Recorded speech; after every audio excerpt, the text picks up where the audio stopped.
بسم الله وجد حكم محكمات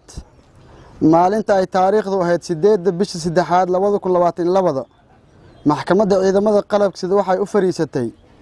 dacwad ciqaabeedka loo haystay eedeysane xidigle xoogga Maxamed Aadan Maxamed Isaaq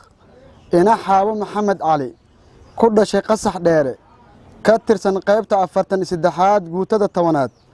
ururka 28aad ee fadhigeedu yahay degmadan balad xaawo ee gobolka Gada kaasoo xafiiska xeer ilaalinta ciidamada qalabka sida ku soo eedeeyay in uu dil bareer ah u geystay marxuum laba xidigle xoogga Aadan Maxamed Xasan oo ahaa taliye hurin taariikhdu markay ahayd 11 bisha 2 2022 dilkaas oo ka dhacay degmadan balad xaawo dood dheer kadib maxkamaddu markay aragtay eedii uu soo gudbiyay ku-xigeenka xeer ilaaliyaha guud ee ciidamada qalabka sida oo ku xusneed aayadda 178 suuratu al-baqara qodobada 195 bis xeerka ciqaabta ciidamada qalabka sida oo la akhriyay qodobka 434 xeerka ciqaabta Soomaaliyeed markay aragtay qiraalka eedeysane xidigle xoogga Maxamed Aadan Maxamed Isaaq uu ka hor qirtay garsoorka maxkamadda ciidamada qalabka sida hortiisa isagoo sheegay in taariikhdu markii ay ahayd 11 bisha 2 2022 uu tagay xaafad ku agtaalo xeerada ciidanka halkaas uu ku sugnaa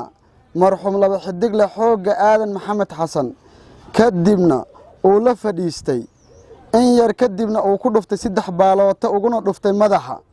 halkaasina uu ku geeriyooday marxuumka sare ka xusan isagoo eedeysanaha intaas ku daray in marxuumka uu u dilay si kas ah markay dhageysatay marqaatiyaasha kala ah 1 laba xidigle Xaamud Daawud Ibraahim Cali Xaamud 2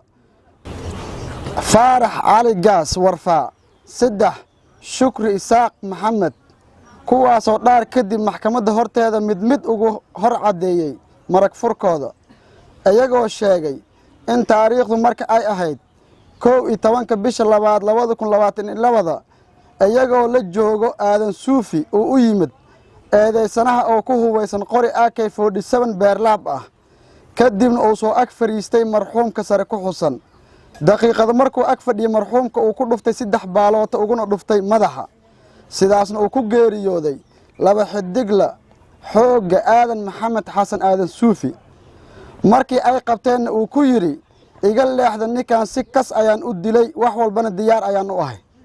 markay dhageysatay baaraha kiiska waxa uu sheegay baaris dheer kadib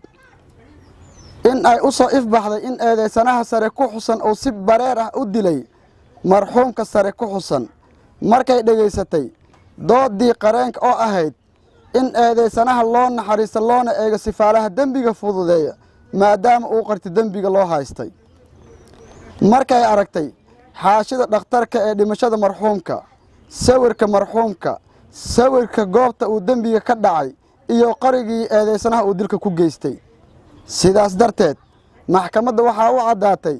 in eedeysana xidigle xoogga Maxamed Aadan Maxamed Isaaq oo loo yaqaan Kobra uu yahay dambiile gali dambigii lagu soo eedeeyay waxayna maxkamaddu ku xukuntay dil toogasho ah oo ah qisaastii marxuum laba xidigle xoogga Aadan Maxamed Xasan Aadan Suufi cidii aan ku qanacsanayn xukunka maxkamaddu waxa u furan raacfaan wabillahi tawfiiq